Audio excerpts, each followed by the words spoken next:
Avant de commencer, laisse-moi un petit message en commentaire pour me dire d'où tu écoutes cette histoire.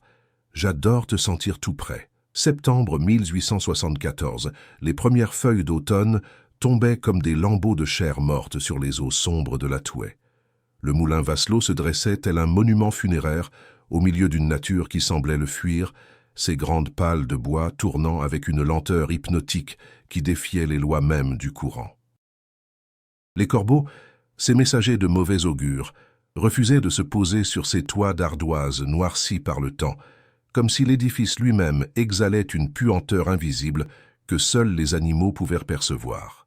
Édouard Vasselot se tenait devant la porte massive du moulin, les mains tachées de farine et de quelque chose de plus sombre, quelque chose qu'il refusait de nommer même dans le silence de ses pensées.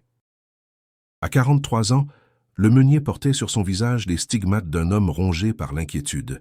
Ses yeux creusés, cernés de noir comme ceux d'un cadavre, scrutaient la lisière de la forêt avec une méfiance maladive. Les arbres semblaient se pencher vers lui, leurs branches squelettiques tendues comme des doigts accusateurs.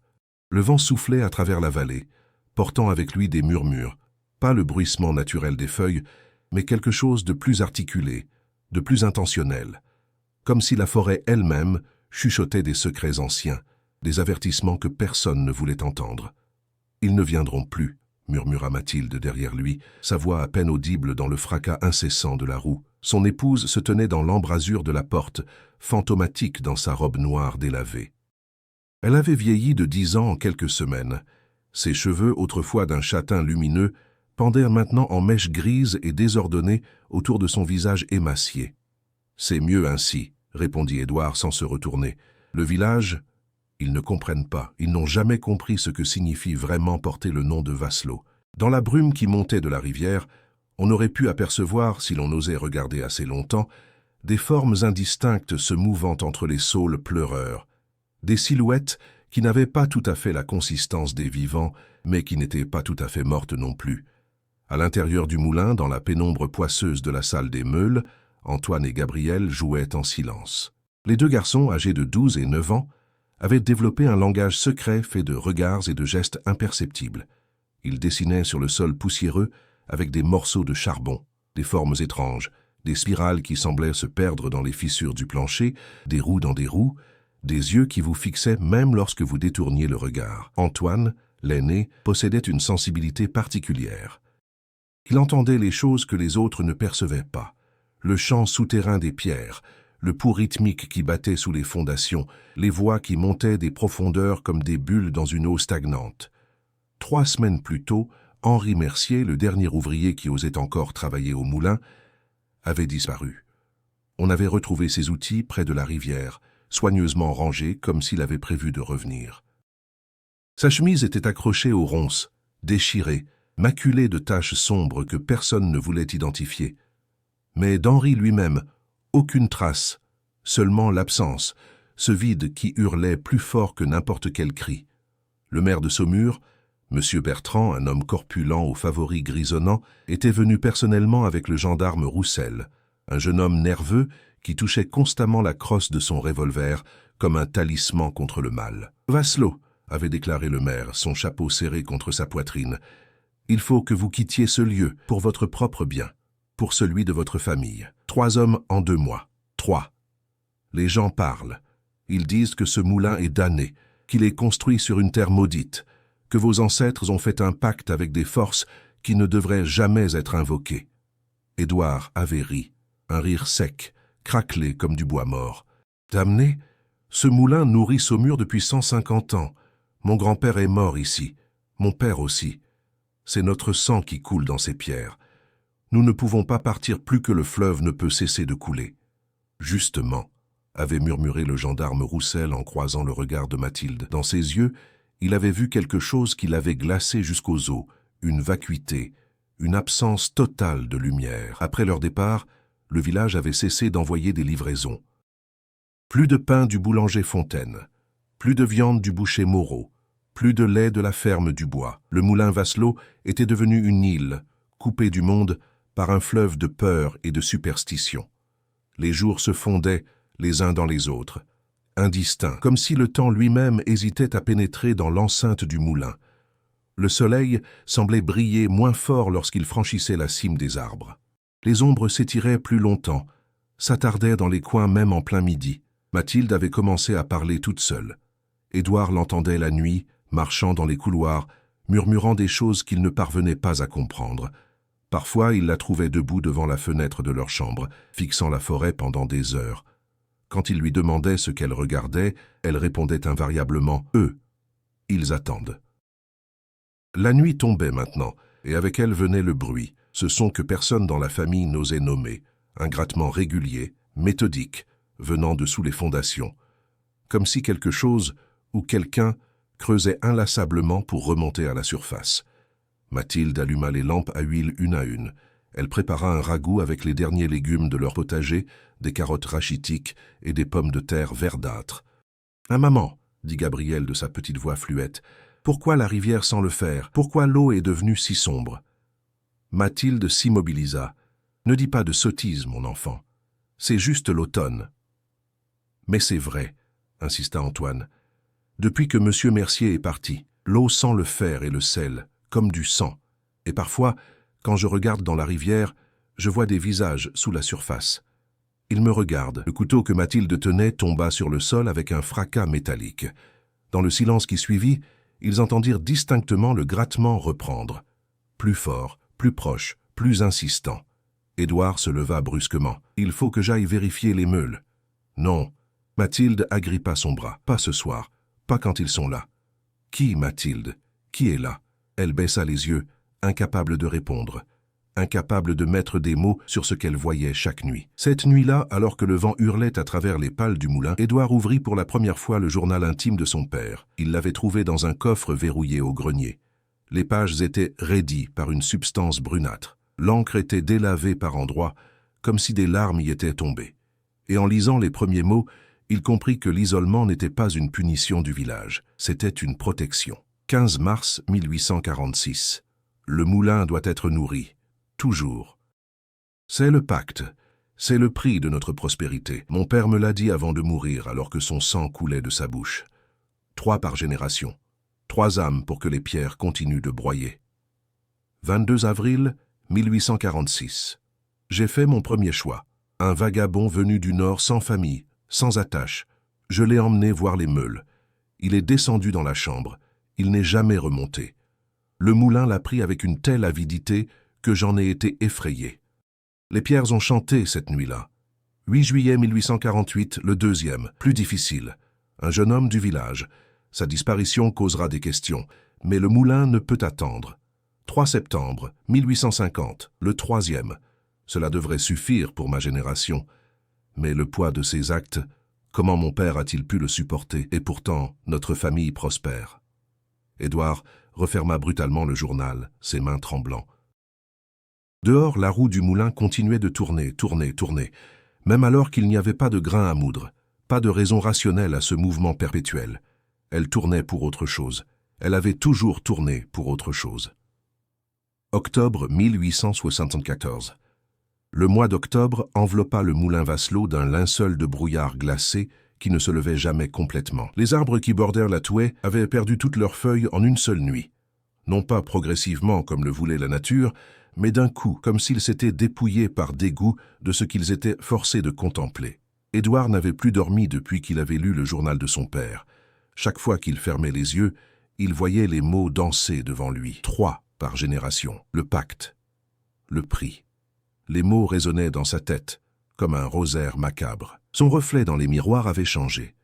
Ce n'était plus tout à fait lui qui le regardait depuis le verre terni. Les yeux étaient trop enfoncés, la peau trop pâle. Il avait fouillé les archives familiales entreposées dans le grenier poussiéreux.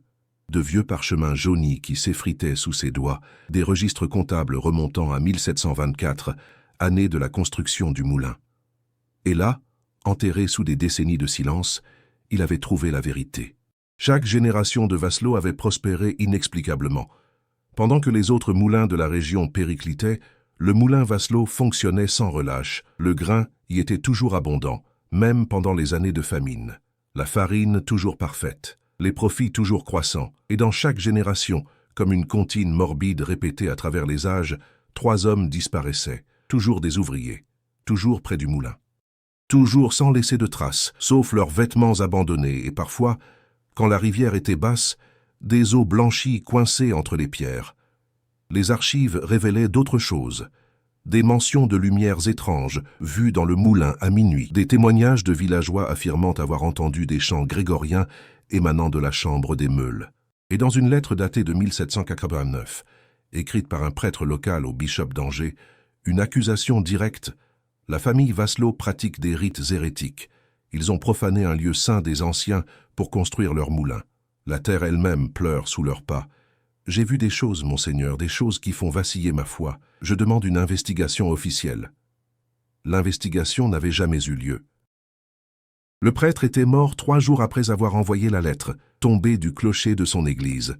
« Tu as l'air malade », observa Mathilde un matin, alors qu'elle servait un bouillon clair. « Je vais bien », mentit Édouard, mais sa voix était creuse, vidée de toute conviction. Antoine le fixait de ses yeux trop grands, trop sombres. Le garçon avait changé depuis que l'isolement s'était installé. Sa peau avait pris une teinte cireuse, presque translucide. Des cernes violacées encerclèrent ses yeux. Il parlait de moins en moins, passant ses journées à dessiner les mêmes motifs obsessionnels. Des roues, des spirales, des corps enchevêtrés dans des engrenages. « Papa », dit-il soudainement, sa voix possédant une qualité étrange, « les pierres me parlent. Elles me racontent l'histoire de notre famille. L'histoire vraie. Pas celle que tu veux croire. » Mathilde laissa tomber sa cuillère. Le bruit résonna comme un coup de feu. « Qu'est-ce que tu dis ?» La voix d'Édouard était dangereusement calme. « La nuit, quand tout le monde dort, les pierres du moulin chuchotent. Elles racontent des histoires de gens qui sont venus ici et qui ne sont jamais repartis. » Antoine parlait avec le détachement tranquille d'un enfant décrivant un rêve. « Elles disent qu'elles ont faim, qu'elles attendent, qu'un pacte a été rompu. »« Tais-toi !» hurla Mathilde.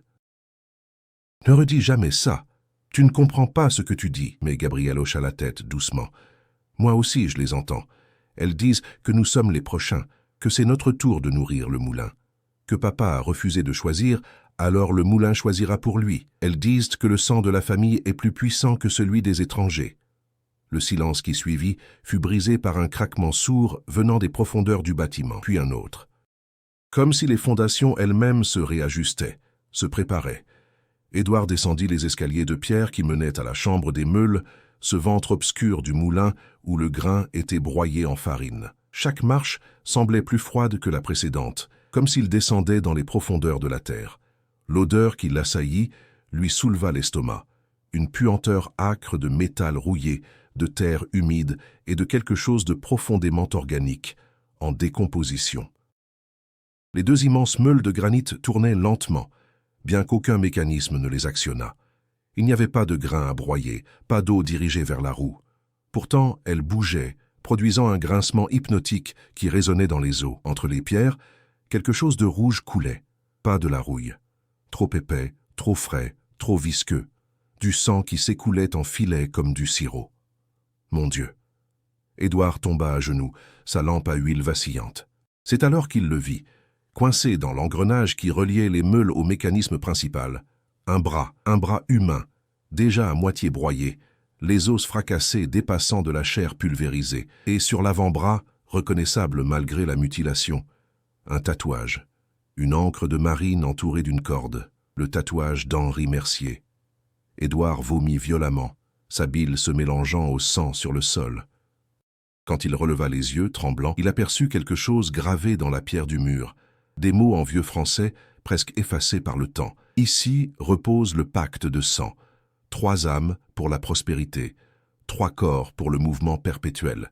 Que celui qui habite ces murs honore le tribut, ou qu'il devienne lui-même la meule. Ainsi fut-il décidé en l'an de grâce 1573, lorsque les pierres du temple païen furent bénies par le sang des premiers martyrs. Ainsi sera-t-il toujours.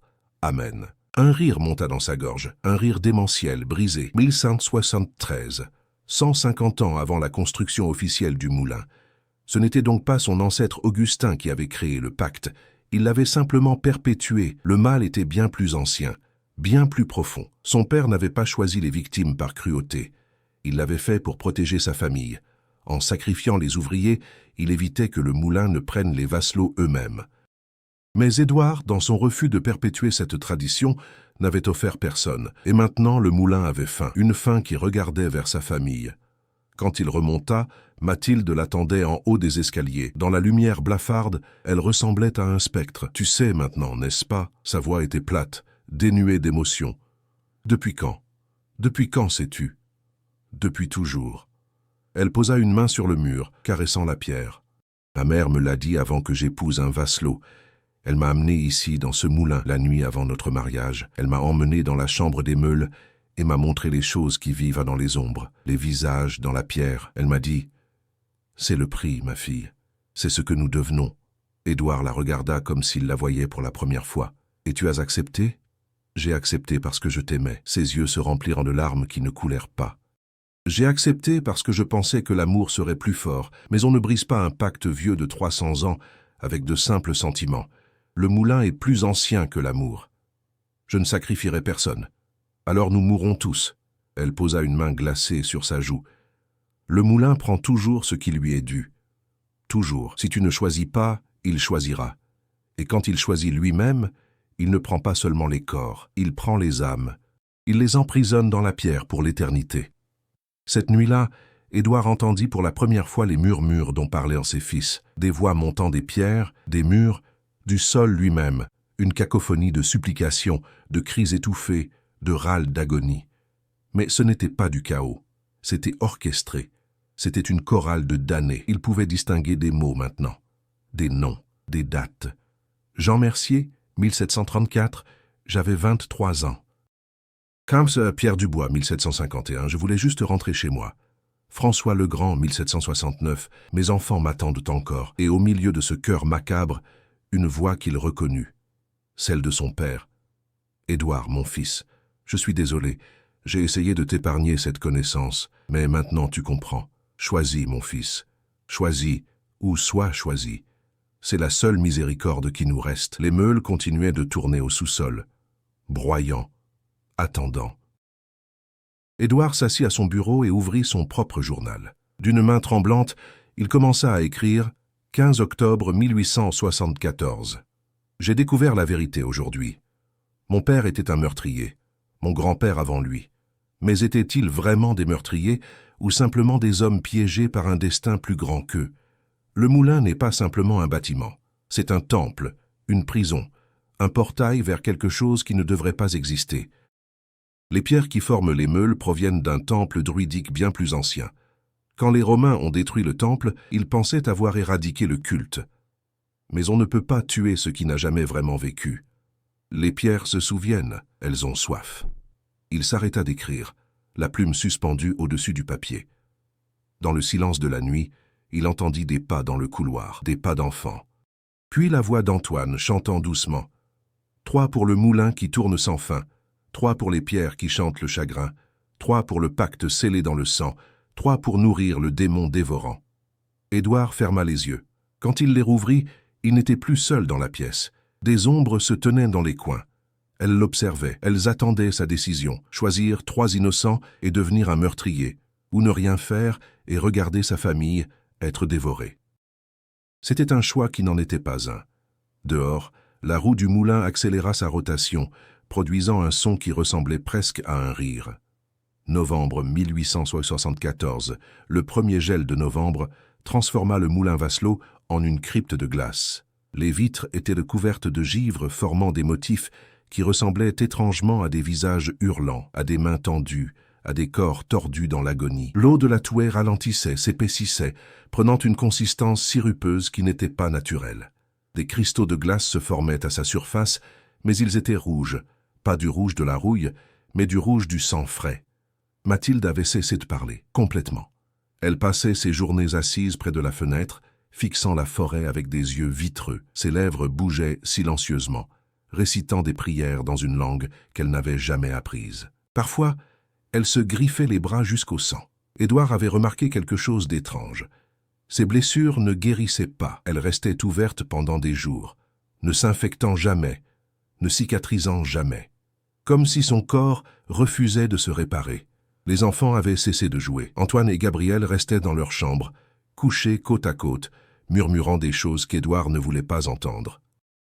Quand il montait les voir, Il les trouvait souvent immobiles, les yeux grands ouverts dans l'obscurité, fixant le plafond. Leur peau avait pris une teinte cireuse, presque translucide. On pouvait voir les veines bleues sous leur peau, formant des motifs qui ressemblaient aux spirales qu'ils dessinaient. Leurs cheveux commençaient à blanchir aux racines, et leurs yeux brillaient parfois dans le noir avec une lueur verdâtre. « Ils viennent la nuit », avait dit Gabriel une fois. « Les hommes du moulin. Ils se tiennent au pied de notre lit, ils nous regardent. Ils nous montrent des choses. Ils nous enseignent. »« Qu'est-ce qu'ils vous enseignent ?» avait demandé Édouard. « Comment perpétuer? Comment choisir? Comment faire le sacrifice correctement pour que les âmes soient proprement liées aux pierres ?» Antoine avait parlé avec le détachement d'un érudit. Grand-père était très bon. Il savait exactement où frapper. C'est un art, papa. Un art ancien. Édouard avait essayé de quitter le moulin. À 3 reprises, il avait chargé quelques affaires dans une charrette et tenté de partir. La première fois, avant même qu'il n'atteigne la lisière de la forêt, la roue s'était décrochée de ses gonds et avait roulé devant eux sur le chemin, bloquant leur passage. Quand Édouard avait tenté de la contourner, ses chevaux s'étaient cabrés, terrifiés. La deuxième fois, ils avaient réussi à parcourir près d'1 kilomètre avant qu'Antoine ne s'effondre, pris de convulsions violentes. Sa bouche s'était ouverte impossiblement large et il avait craché une mousse noire. Ils avaient dû faire demi-tour. Dès qu'ils avaient franchi le seuil du moulin, les convulsions s'étaient arrêtées. Antoine avait ouvert les yeux et souri. « Le moulin ne nous laissera jamais partir. Nous lui appartenons. » La 3e fois, Mathilde s'était simplement arrêtée au bout du pont. Elle avait posé ses mains sur le parapet et regardé l'eau en contrebas, et pendant un long moment, Édouard avait cru qu'elle allait sauter. « On ne peut pas partir. Le moulin ne nous laissera pas partir. Les pierres sont en nous maintenant. Nous sommes le moulin est nous. » Édouard avait regardé ses propres mains et, dans la lumière grise de l'aube, il avait vu ce qu'elle voulait dire.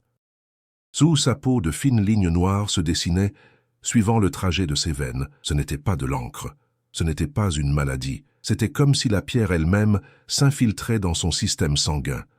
Les provisions étaient épuisées maintenant, complètement. Il survivait en mangeant des racines qu'Édouard déterrait dans la forêt gelée, des racines amères, des baies noires et ridées, parfois un rat. Les enfants maigrissaient à vue d'œil, leurs joues se creusant jusqu'à ce que leur crâne soit visible sous leur peau tendue, leurs côtes saillaient comme les barreaux d'une cage. Et pourtant, ils ne mouraient pas. Ils auraient dû mourir de malnutrition, mais quelque chose les maintenait en vie. Quelque chose avait besoin qu'ils restent conscients, qu'ils souffrent, qu'ils comprennent. Le moulin ne voulait pas de cadavres, il voulait des témoins, et les murmures devenaient plus forts. Chaque nuit, Édouard les entendait plus clairement. Ce n'était plus un simple chuchotement. C'étaient des conversations entières, des débats entre les morts.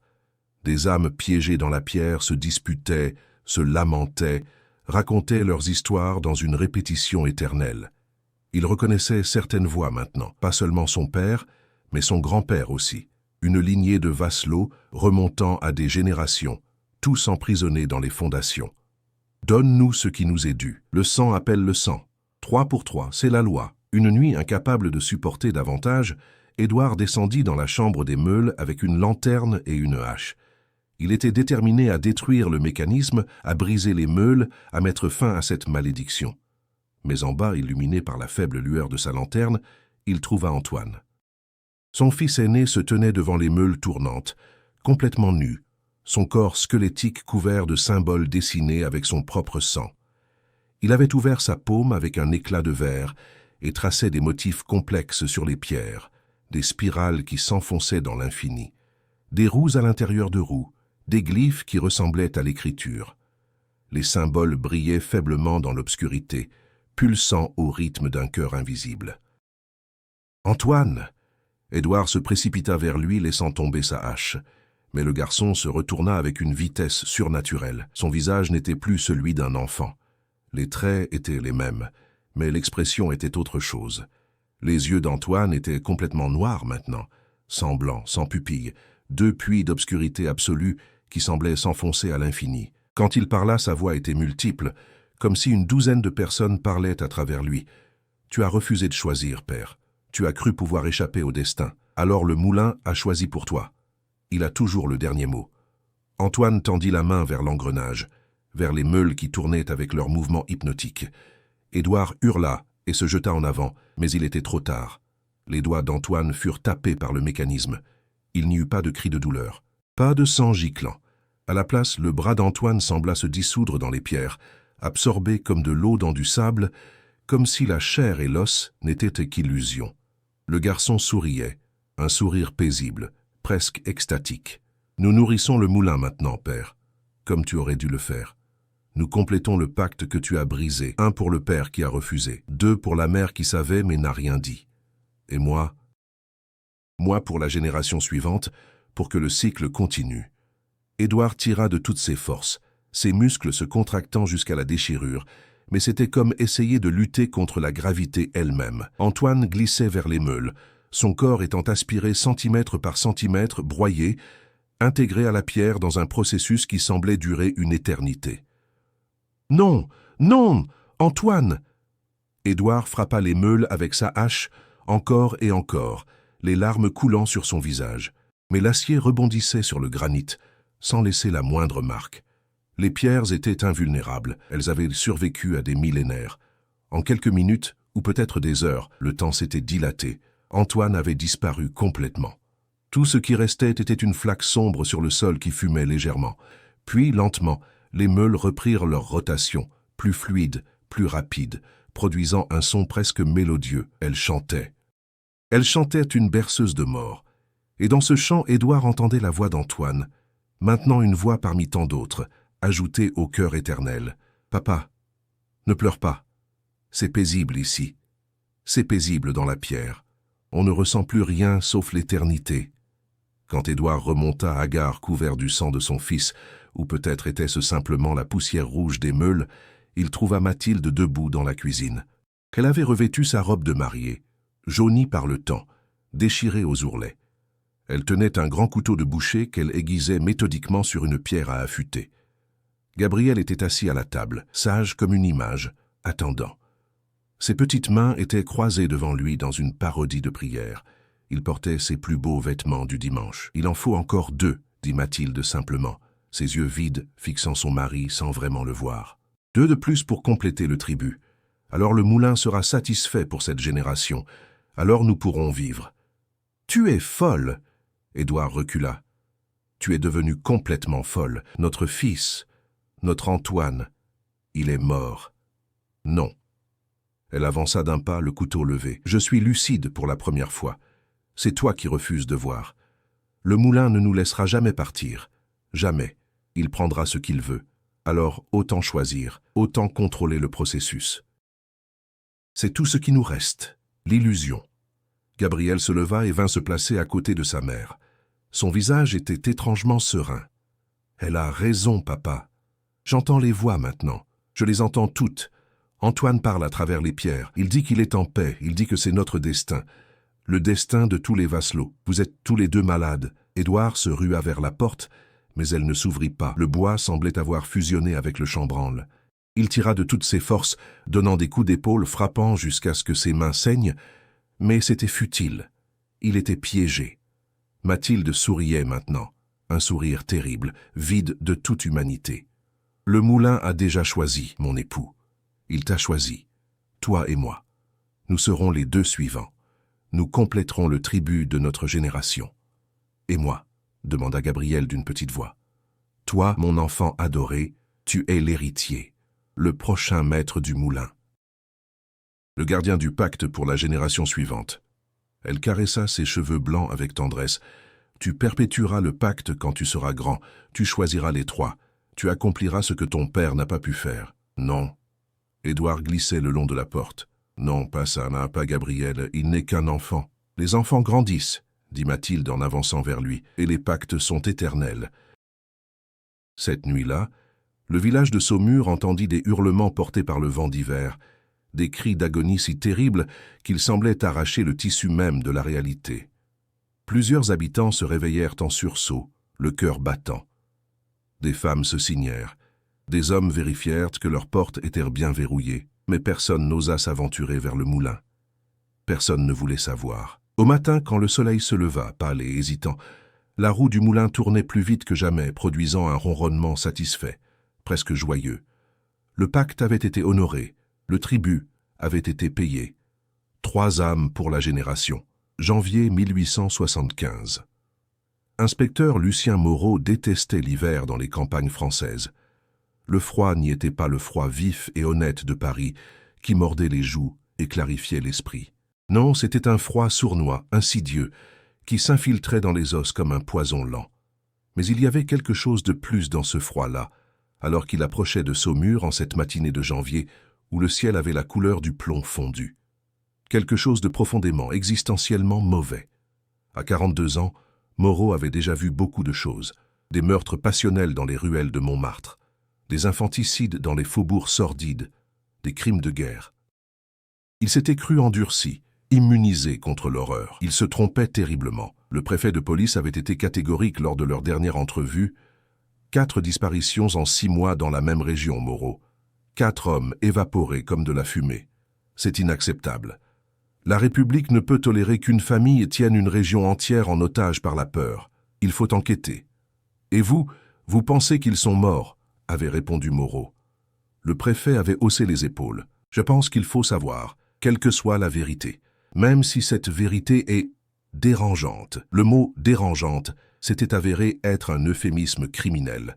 Moreau arriva à Saumur un mardi matin glacial, où le soleil tentait pathétiquement de percer la brume. Le village était enveloppé dans une brume si épaisse qu'on aurait pu la couper au couteau. Les habitants qui l'interrogea se montrèrent étrangement réticents à parler du moulin.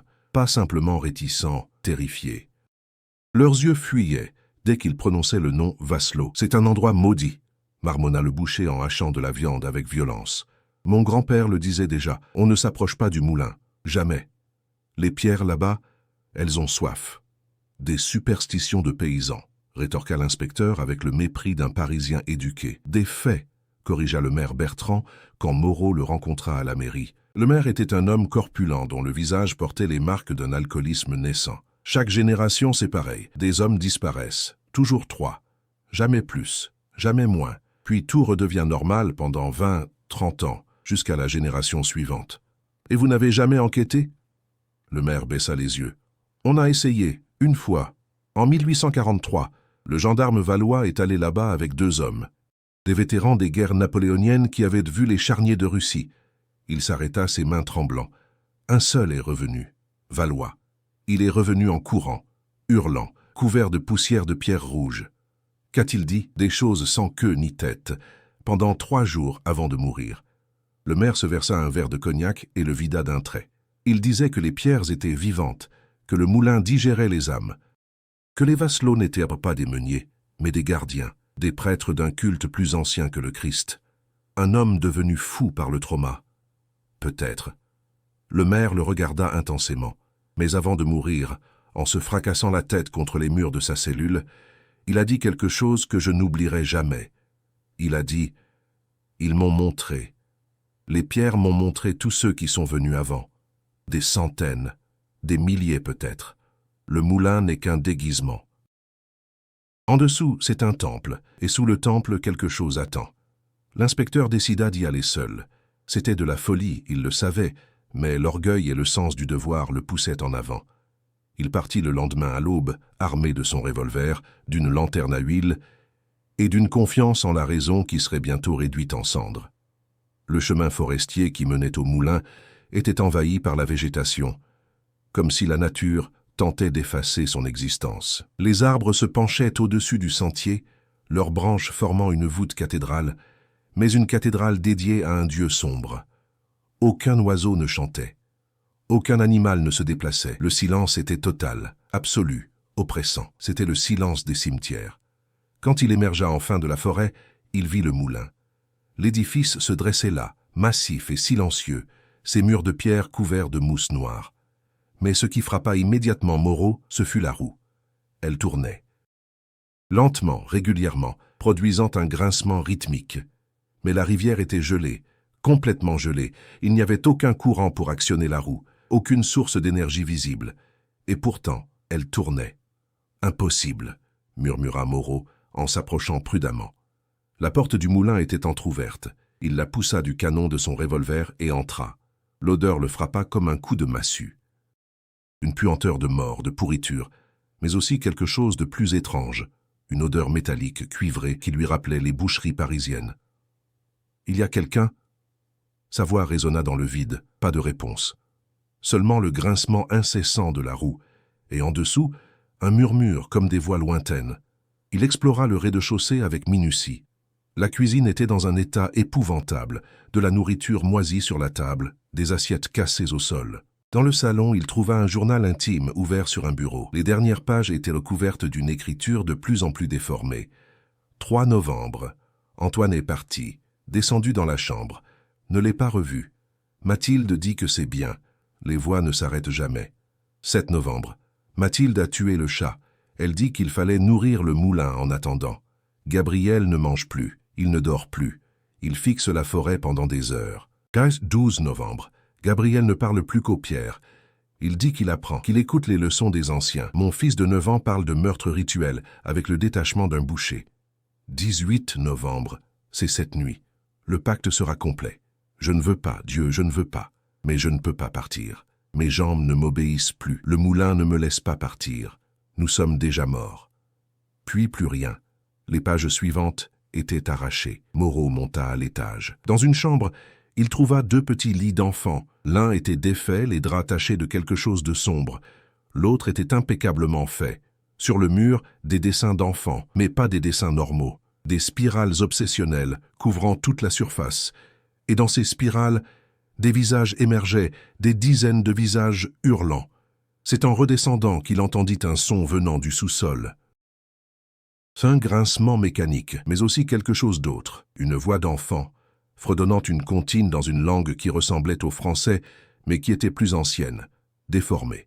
Moreau descendit les escaliers de pierre, chaque marche le rapprochant de quelque chose que son esprit rationnel refusait d'accepter. L'odeur devenait plus forte, plus suffocante. La chambre des meules s'ouvrit devant lui. Les 2 immenses pierres de granit tournaient lentement, produisant ce son hypnotique. Entre elles, quelque chose de rouge s'écoulait. Du sang frais qui coulait comme d'une fontaine invisible. Et assis sur un tabouret, regardant les meules avec fascination, se tenait un petit garçon. Gabriel Vasselot avait 9 ans selon les registres, mais il ressemblait à un vieillard. Ses cheveux étaient devenus complètement blancs. Sa peau était translucide, laissant voir le réseau de veines bleues. Mais ses yeux brillaient d'une lueur verdâtre qui n'appartenait à rien de vivant. « Vous êtes venu » dit l'enfant sans se retourner, sa voix étrangement plate. « Le moulin savait que vous viendriez. Il vous a senti dès que vous êtes entré dans la forêt. Où sont tes parents, petit ? Là. » Gabriel pointa les meules d'un geste tranquille. « Maman d'abord. Elle s'est offerte volontairement. Puis papa. Il a résisté plus longtemps. Il a hurlé. Mais finalement, il a compris. Ils nourrissent le moulin maintenant. Avec Antoine, ça fait 3. Le pacte est complet pour cette génération. » Moreau sentit la bile monter dans sa gorge. Mon Dieu, qu'est-ce qui s'est passé ici? Ce qui devait se passer, ce qui s'est toujours passé. Gabriel se leva et se tourna enfin vers lui. Son sourire était celui d'un adulte prisonnier du visage d'un enfant. Papa ne voulait pas comprendre. Mais le moulin prend toujours ce qui lui est dû. Le temps ne signifie rien pour lui. Il peut attendre. Quel pacte? De quoi parles-tu, enfant? Gabriel s'approcha, ses pieds nus ne produisant aucun son. En 1573, quand les guerres de religion ravagèrent la France, un groupe de moines renégats fuyait l'Inquisition. Ils pratiquaient les anciens rites. Ils sont venus ici, dans ces bois, où se dressait un temple païen, un temple dédié à une entité qui existe dans les espaces entre les pierres, qui se nourrit d'âmes conscientes. Le garçon continua, récitant l'histoire comme une leçon apprise. Les moines ont fait un pacte. Ils ont offert 3 d'entre eux en sacrifice, en échange de connaissances, de pouvoir.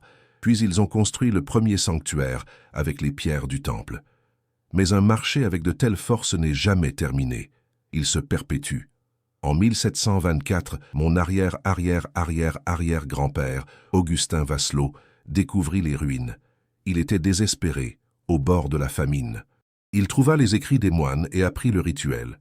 Il reconstruisit le sanctuaire sous forme de moulin, un déguisement parfait, et il fit le premier sacrifice. 3 vagabonds. En échange, le moulin prospéra, et le cycle commença. Gabriel toucha les meules avec tendresse. Chaque génération de Vasselot sait, nous naissons en sachant. C'est dans notre sang maintenant. Papa a essayé de briser ce lien. Il a payé le prix. Tu es fou. Laisse-moi t'aider. Je suis un vasselot. La voix se durcit. Et vous êtes un intrus. Le moulin n'aime pas les témoins. Il préfère les participants. Les meules accélérèrent soudainement leur rotation. Le grincement devint un rugissement. Moreau sentit quelque chose le tirer vers elle, une force invisible, irrésistible. Non. Il tira son revolver et fit feu sur Gabriel.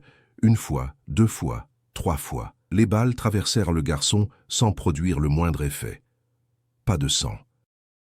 Elles passèrent à travers lui comme à travers de la fumée et vinrent ricocher sur les murs. Gabriel baissa les yeux sur les trous dans sa chemise, puis leva un regard amusé vers l'inspecteur. « Vous ne comprenez pas encore. Je ne suis plus vraiment moi. Je suis devenu une partie du moulin. Ma chair n'est qu'illusion, je suis pierre, je suis sang. Vous ne pouvez pas tuer ce qui n'a jamais vraiment vécu. » Moreau fut tiré en avant violemment. Il essaya de s'agripper au mur, aux poutres, mais ses doigts ne trouvaient pas de prise. « Ne vous inquiétez pas, inspecteur Moreau, » dit Gabriel d'une voix presque bienveillante. « Ce n'est douloureux qu'un instant. L'âme comprend. Vous deviendrez une voix dans le cœur, une note dans la symphonie éternelle. « Au secours !» hurla Moreau. « Au secours !»« Il n'y a pas de secours ici, » murmura Gabriel. « Il n'y a que le pacte. Le pacte qui existait avant que votre nation n'existe, avant que votre Dieu n'ait un nom. » Les mains de Moreau touchèrent en la surface rugueuse des meules. La douleur fut instantanée, fulgurante, absolue, une douleur qui redéfinissait le concept même de souffrance. Il sentit ses doigts se broyer, les os se fracasser, la chair se pulvériser. Il hurla, encore et encore, jusqu'à ce que sa gorge se déchire et que du sang jaillisse de sa bouche. Gabriel le regarda avec compassion froide. « Chut, inspecteur, respirez profondément, acceptez. Votre corps sera broyé, mais votre conscience persistera. Vous rejoindrez les autres dans la pierre. Dans 1000 ans, vous serez toujours là, murmurant vos secrets. » Les bras de Moreau furent aspirés jusqu'au coude. Il pouvait sentir les os se briser comme du bois sec. La douleur était si intense qu'elle dépassait la douleur et devenait quelque chose d'autre. Et puis, au moment où son torse commençait à être aspiré, il vit quelque chose. Dans la pierre elle-même, des visages apparurent, des dizaines, des centaines de visages hurlants, leurs bouches ouvertes dans des cris silencieux. Il reconnut certains d'entre eux des daguerréotypes, les ouvriers disparus. Mais il y en avait d'autres, beaucoup d'autres, remontant dans le temps. Des hommes en vêtements du XVIIIe siècle, du XVIIe, du XVIe, des moines, des paysans, des enfants, des siècles de victimes, tous piégés, tous conscients, tous hurlant dans le silence de la pierre. Et puis Lucien Moreau, inspecteur de police de la préfecture de Paris, cessa d'exister en tant qu'entité physique. Son corps fut broyé jusqu'à ce qu'il ne reste rien, mais sa conscience fut capturée, emprisonnée, tissée dans le tissu même du moulin. Il devint une voix parmi des milliers. Quand ce fut terminé, Gabriel remonta dans la cuisine. Il se lava les mains méthodiquement dans un seau d'eau glacée. Il nettoya le revolver de l'inspecteur et le plaça sur la table. Puis il ouvrit le journal de son père à une page vierge et écrivit d'une main d'adulte « 15 janvier 1875 ». Un inspecteur de Paris est venu aujourd'hui. Inspecteur Lucien Moreau, 42 ans, marié, 2 enfants. Il cherchait des réponses. Le moulin lui a donné des réponses, plus de réponses qu'il n'en voulait. Ce n'était pas prévu dans le pacte. Les 3 de cette génération avaient déjà été offerts, mais le moulin ne refuse jamais une offrande volontaire. En venant ici, l'inspecteur s'est offert lui-même. Il appartient maintenant aux pierres. Je retourne au village. Je dirai que ma famille est partie vivre chez des cousins en Bretagne. Les Dubois m'accueilleront. Je serai un bon fils pour eux. Dans quelques années, je reviendrai. Le moulin m'attendra, je me marierai, j'aurai des enfants. Je leur enseignerai ce que je sais. Et quand le moment viendra, je choisirai les 3. 3 pour le moulin qui tourne sans fin. 3 pour les pierres qui chantent le chagrin. 3 pour le pacte scellé dans le sang. 3 pour nourrir le démon dévorant. C'est le destin des vasselots. Nous sommes les gardiens du seuil, les serviteurs d'une vérité que le monde refuse de reconnaître. Et nous le serons toujours, jusqu'à la fin des temps. Le pacte est éternel. Il referma le journal et sortit dans le froid de janvier. La neige commençait à tomber, recouvrant lentement le moulin, le camouflant. Comme si la nature essayait d'oublier. Mais Gabriel savait mieux. On n'oublie jamais. Les pierres se souviennent toujours. Derrière lui, la roue du moulin continuait de tourner, lentement, méthodiquement, éternellement, broyant, digérant, attendant la prochaine génération, attendant le prochain cycle, attendant toujours, car le temps ne signifie rien pour ce qui est éternel. Note retrouvée dans les archives de la préfecture de police, mars 1875. Suite à la disparition de l'inspecteur Moreau, une lettre a été reçue, apparemment écrite de sa main, expliquant qu'il avait trouvé le moulin abandonné et rentrait par le train. L'inspecteur Moreau n'est jamais rentré. Une enquête secondaire fut menée par l'inspecteur Beaumont.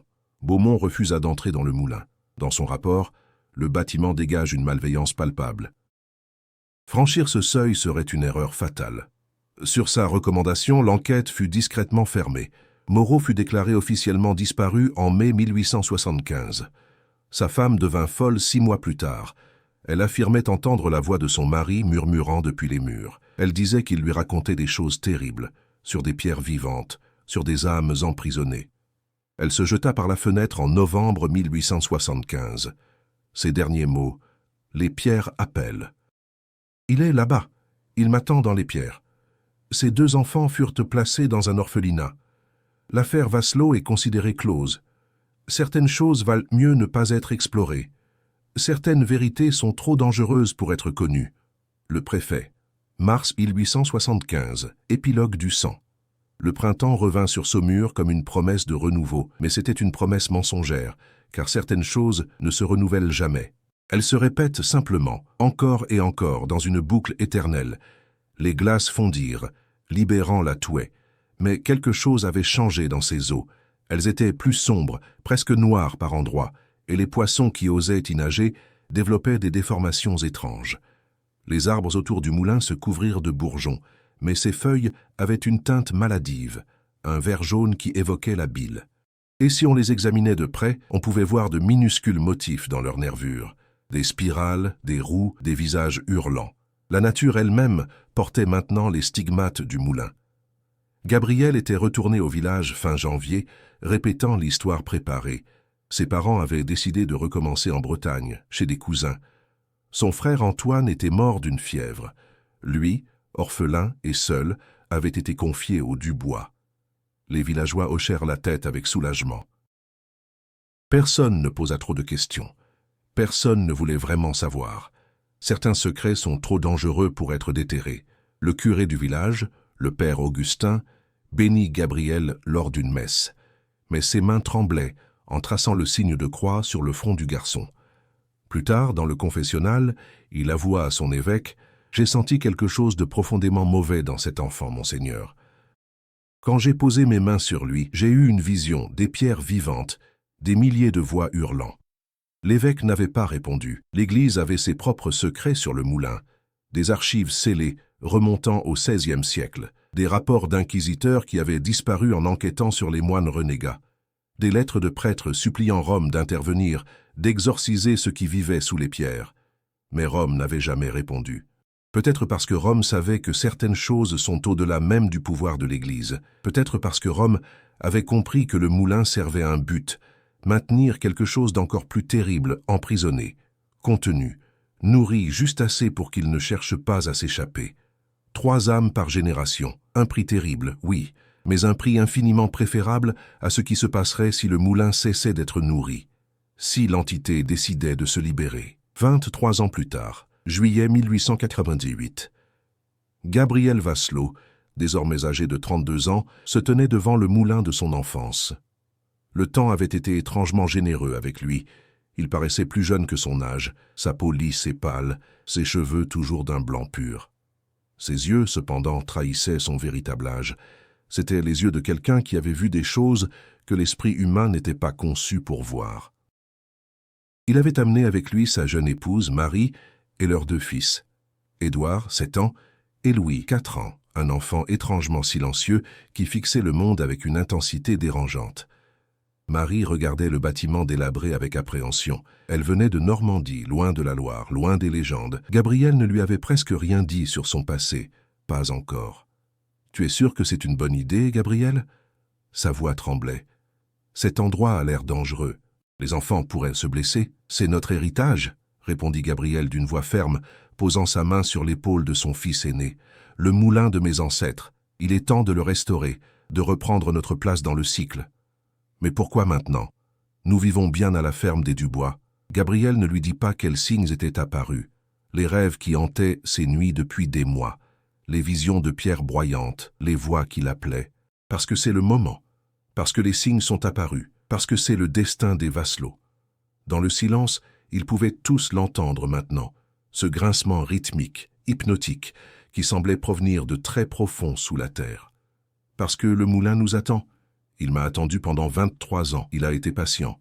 Mais sa patience a des limites. Cette nuit-là, pendant que Marie et les enfants dormaient dans une auberge du village, Gabriel retourna seul au moulin. Il descendit dans la chambre des meules avec une lanterne. Les meules étaient toujours là, couvertes de poussière, mais intactes, indestructibles, éternelles. Il posa sa main sur la pierre froide et sentit immédiatement la connexion, cette vibration qui traversait son corps comme un courant électrique, cette reconnaissance mutuelle entre le serviteur et le maître. Les voix l'accueillirent, des milliers de voix parlant toutes à la fois. « Gabriel, le fils du pacte, tu es revenu. Nous t'avons attendu. Si longtemps. Le cycle doit continuer, doit toujours continuer. » Et parmi ces voix, il reconnut celle de sa famille. Son père Édouard, sa voix brisée par le remords. Sa mère Mathilde, psalmodiant dans cette langue ancienne. Son frère Antoine, qui riait, un rire transformé en quelque chose de terrible par l'éternité passée dans la pierre. « Je suis là, » murmura Gabriel. « Je suis revenu, comme promis. Je reprendrai le flambeau. Je perpétuerai le pacte. » Il ouvrit le vieux journal de son père qu'il avait gardé caché pendant toutes ces années. Il tourna les pages jusqu'à trouver une section vierge et commença à écrire. Juillet 1898. Je suis revenu au moulin, comme je savais que je le ferais. Comme tous les Vasselot avant moi, le moulin m'a appelé dans mes rêves chaque nuit depuis mes 16 ans. Il me montrait ce que je devais faire, ce que nous sommes vraiment, non pas des hommes, mais des ponts, des gardiens du seuil entre ce monde et ce qui existe dans les profondeurs. Le village a changé. De nouveaux venus sont arrivés avec le développement du chemin de fer, des ouvriers qui construisent la nouvelle gare, des vagabonds qui cherchent du travail. Des hommes sans famille, sans attache. C'est parfait. C'est comme si le moulin lui-même les attirait ici. Édouard, mon fils aîné, est assez grand maintenant pour commencer à comprendre. Dans quelques jours, je vais lui montrer la chambre des meules. Je vais lui apprendre à écouter les voix dans les pierres. Louis est encore trop jeune, mais dans quelques années, le pacte doit être honoré. C'est la responsabilité des Vasselot. 3 âmes pour la prospérité. 3 corps pour le mouvement perpétuel. Mon père n'a pas eu le courage au début. Il a résisté, il a payé le prix. Mais moi, je suis différent. J'ai vu dès mon plus jeune âge. J'ai compris. J'ai accepté. J'ai entendu leurs hurlements. Papa, maman, Antoine, absorbés par les meules. Mais je les ai aussi entendus après, quand la douleur s'est dissipée. Ils parlaient de paix. D'une paix qui transcende la compréhension humaine. D'une existence qui s'étend au-delà du temps. Je ne ferai pas l'erreur de mon père, je ne résisterai pas. J'embrasserai ce que je suis. Le moulin doit être nourri, et je serai celui qui le nourrit. Gabriel referma le journal et leva les yeux vers le plafond de pierre. À travers les fissures, il pouvait voir le ciel nocturne, un ciel sans étoiles. Dans les semaines qui suivirent, Gabriel restaura le moulin avec une efficacité obsessionnelle. Il engagea des ouvriers du village. Il remplaça les poutres pourries, répara le toit, nettoya les meules. Mais il fit d'autres choses aussi, des choses que les ouvriers ne voyaient pas. Il retraça les symboles anciens gravés dans les fondations. Il prononça les incantations écrites dans les grimoires cachés. Il offrit de petits sacrifices, des rats, des oiseaux, du sang de son propre poignet, pour réveiller doucement l'entité endormie. Et la nuit, il emmenait son fils Édouard dans la chambre des meules. Le garçon de 7 ans écoutait avec fascination les histoires que son père racontait. Et comme son oncle Antoine avant lui, Édouard ne montrait pas de peur, seulement de la curiosité, seulement de l'acceptation. « Papa, demanda-t-il une nuit, quand est-ce que je pourrai entendre les voix ? »« Bientôt, mon fils, répondit Gabriel en caressant ses cheveux.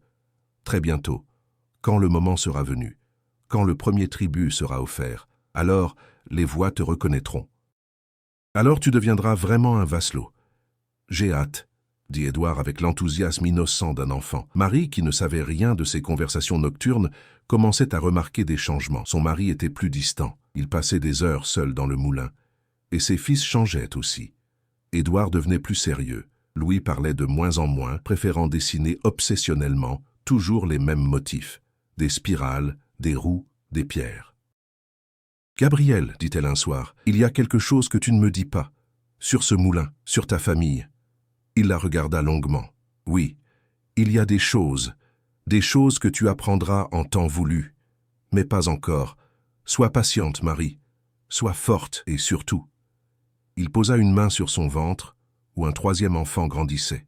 « Surtout, fais confiance que tout ce que je fais, je le fais pour nous, pour notre famille, pour notre survie. » Cette nuit-là, Marie fit un cauchemar. Elle rêva de pierres vivantes qui broyaient au décor. Elle rêva de voix hurlant depuis les profondeurs. Elle rêva de son mari et de ses fils se tenant devant des meules géantes, souriant. Elle se réveilla en hurlant. Gabriel la tint dans ses bras jusqu'à ce qu'elle se calme.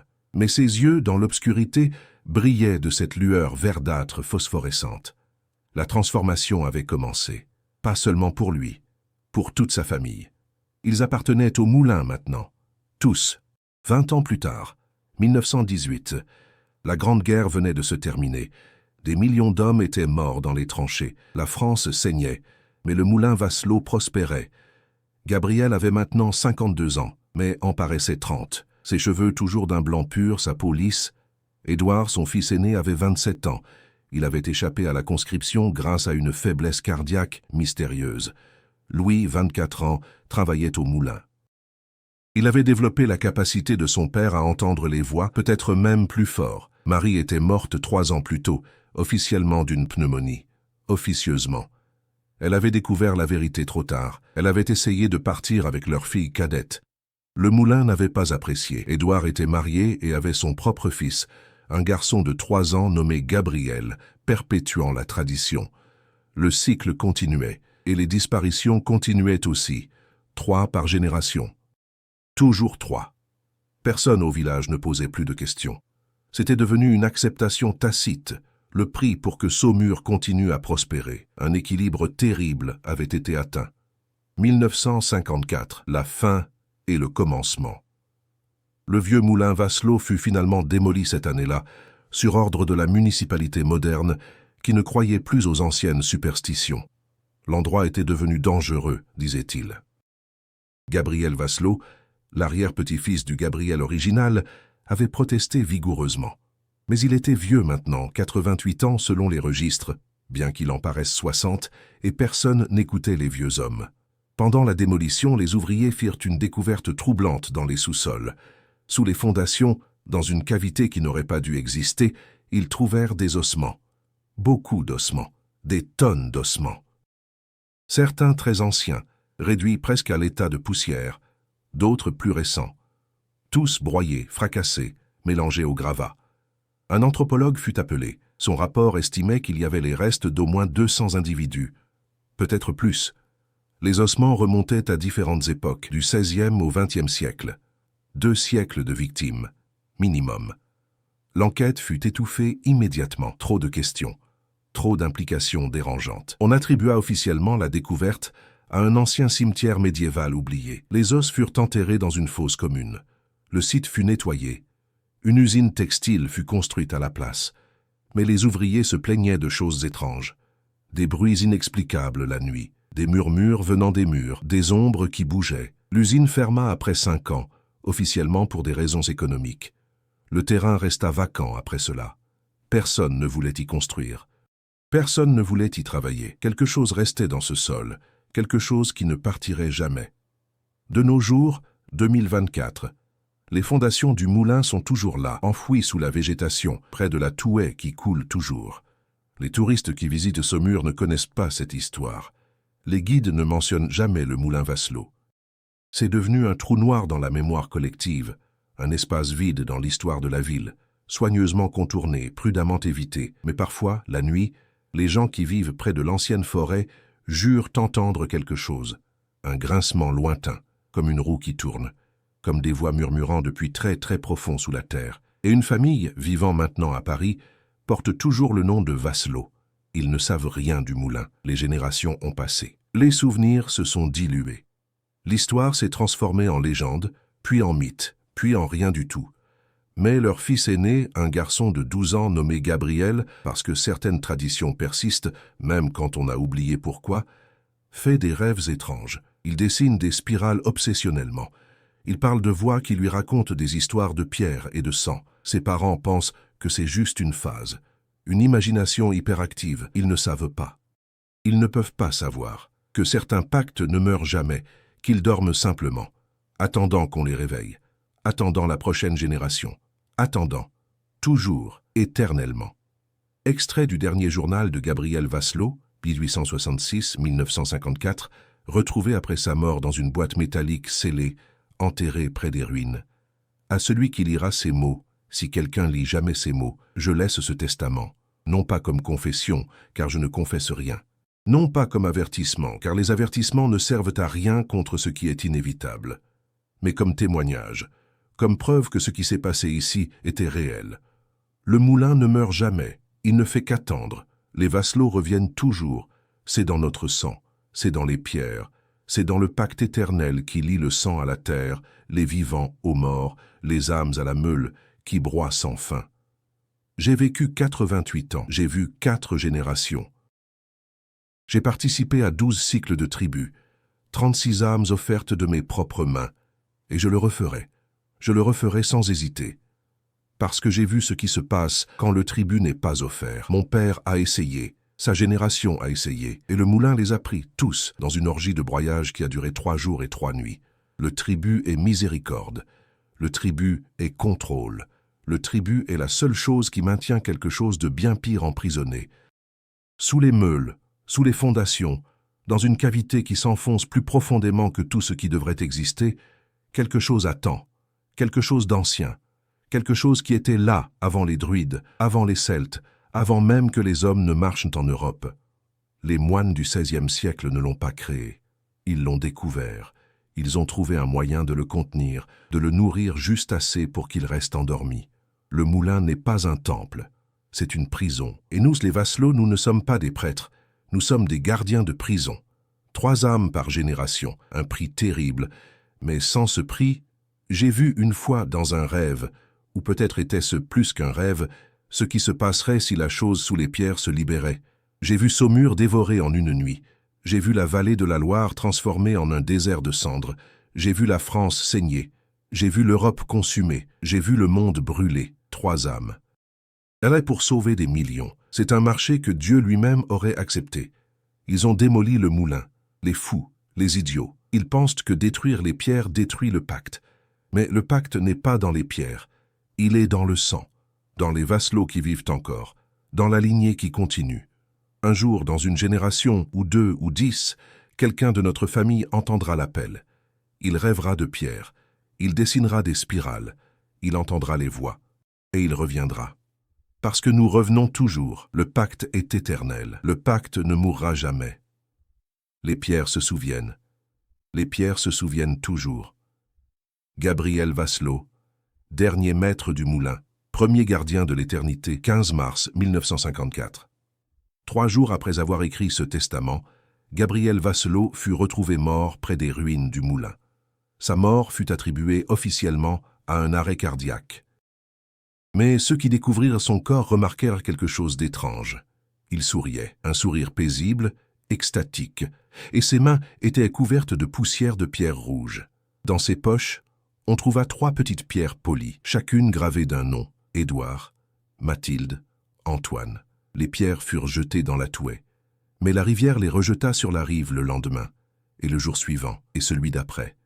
Finalement, quelqu'un les enterra près des fondations. Elles y sont toujours, attendant, comme tout le reste, attendant toujours. Car les pierres ne meurent jamais. Elles attendent simplement que ceux qui peuvent entendre leur chant reviennent les faire chanter à nouveau. Et ce chant, ce terrible, magnifique, éternel chant de sang et d'âme, ne s'arrêtera jamais, jamais, jusqu'à ce que les étoiles elles-mêmes s'éteignent et que l'univers retourne au silence primordial d'où il est venu. Inscription trouvée gravée dans la dernière pierre des fondations du moulin, écrite dans une langue que personne ne put identifier, mais que tout le monde comprit instinctivement, fine.